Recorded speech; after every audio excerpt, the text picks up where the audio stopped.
When you think of Leica, what comes to your mind? History? Quality? Unobtainable. You may think that the Leica brand carries with it some of the highest regarded and most sought after cameras, or you may think that the name is the only reason they are able to charge obscene amounts for a camera that isn't competitive in the modern landscape. Like me, you may have scoffed at the price, knowing you could get a professional camera that far outperforms a Leica for less than half the cost.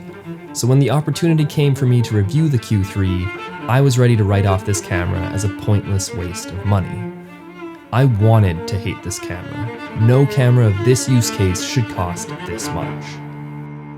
But as I started to actually use it, I found the camera was slowly changing my mind, and I was beginning to fall in love.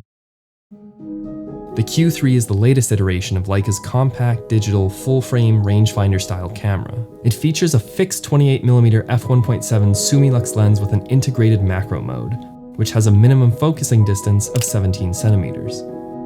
Featuring a whopping 60 megapixel sensor, the sheer resolution of this camera is unbelievable. With the limitation of a fixed lens, this insane resolution makes up for the lack of interchangeable lenses, allowing you to zoom and reframe drastically in post with no loss of detail. The build quality is astonishing, absolutely the highest level I've ever had the pleasure of using. Made completely of metal, this thing feels premium. It makes all my other cameras feel cheap in comparison. Aesthetically, this camera is a work of art. The craftsmanship and attention to detail is immaculate. Every button, every dial is located in the perfect position on the camera. The buttons feel substantial and clicky, no mushiness or accidental presses. Every push or twist is purposeful, giving you immediate tactile feedback. Precision engineering, quality materials, and minimalist design.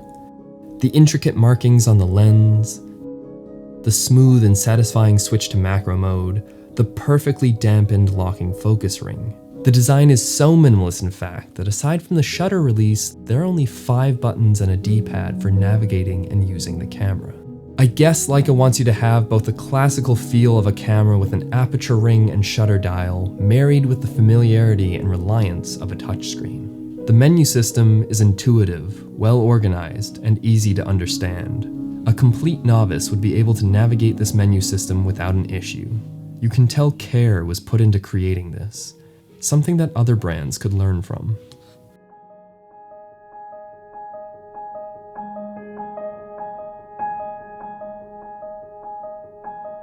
The form factor of this camera is interesting.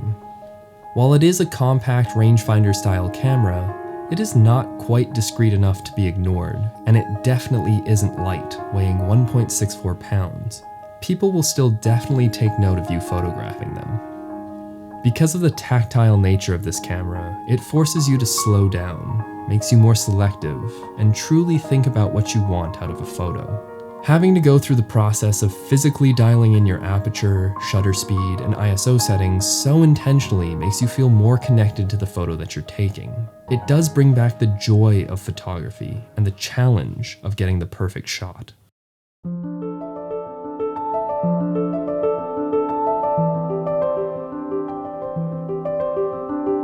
While you're not buying this camera for video, it does tout some impressive video specs.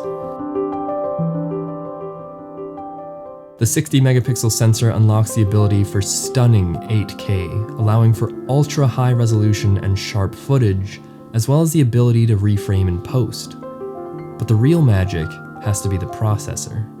The fact that you're able to shoot H.265, DCI, 4K, and 8K on a UHS-2 card slot is impressive.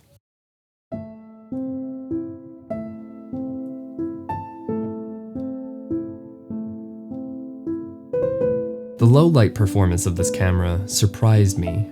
The f1.7 aperture paired with a full-frame 60 megapixel sensor are truly a match made in heaven. The higher resolution means finer noise patterns, essentially hiding noise in images. Even at higher ISOs, the shots still came out sharp, properly exposed, and most importantly, usable.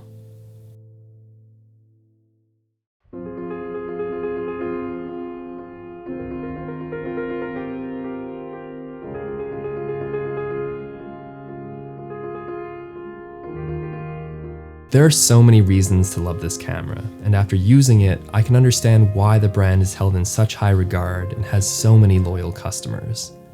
But the fact remains, for the price, this camera is not what it should be. It features only one UHS-2 card slot, so no ability to write simultaneously and have a built-in backup in case anything fails. Battery life was less than stellar. In my testing, I found the battery drained extremely quickly, and I was having to worry whether or not it would die on me, which it ultimately did. It did recharge fairly quickly via USB-C, but after getting a full charge, it drained just as quickly. The touchscreen only tilts out, whereas the rest of the industry is moving forward with tilt and flip-out screens that can be used in any orientation. The large, gorgeous EVF is only 5.76 million dots, whereas the competition has nearly double the resolution. I don't like that Leica sacrificed functionality and convenience for minimalism when choosing a D-pad over a joystick for changing autofocus points. The autofocus, while vastly improved from the previous generation, is still not completely reliable, and I found it frustrating at times that I would have the perfect shot framed and ready, and the camera would just jump to focus on a different subject, ruining the shot. There are times where the camera will just miss focus completely, rendering you with a useless, blurry photo. While the video specs on this camera are impressive and the 8K footage is stunning, the autofocus is still not reliable enough for it to be used in a professional setting with peace of mind. The lack of good stabilization, as well as mediocre readout speeds, ruin all handheld shots, forcing you to put this on a tripod. Personally, I'm not the biggest fan of the 28mm focal length. It's this awkward middle distance between 24 and 35mm, and in a camera like this, I would much prefer a 35mm focal length. I feel like the 28mm is just a tad wide at times, and while the shots are gorgeous, I feel like the 28mm focal length can get monotonous very quickly. But you're not buying a Leica for specs, cost to performance ratio, or even workhorse professional use. You're buying a Leica for the same reason you buy a Ferrari, a Rolex, or any other luxury good. You buy it for the craftsmanship, being part of the heritage, and because you genuinely enjoy it. If you're looking to buy a Leica, price is probably irrelevant to you. And for you, it might just be the perfect camera that brings a smile to your face. And I think that's why I struggle to fully comprehend this camera. When there are so many better options at the $6,000 price mark, I struggle to understand why someone would choose a Q3 over a medium format Fuji or Hasselblad or the highest end offerings from Sony, Canon, and Nikon. But when you take into account that this is both a body and a lens, both of the highest build and optical quality, the price may look more reasonable. I wanted to hate this camera, I really did, and while I personally would still not spend my own money on this, it was an absolute joy to use a camera of this caliber out in the wild. If you enjoyed this video, it would mean the world to me if you dropped a comment and subscribed. My name is Marc Steiner, and I will see you next time.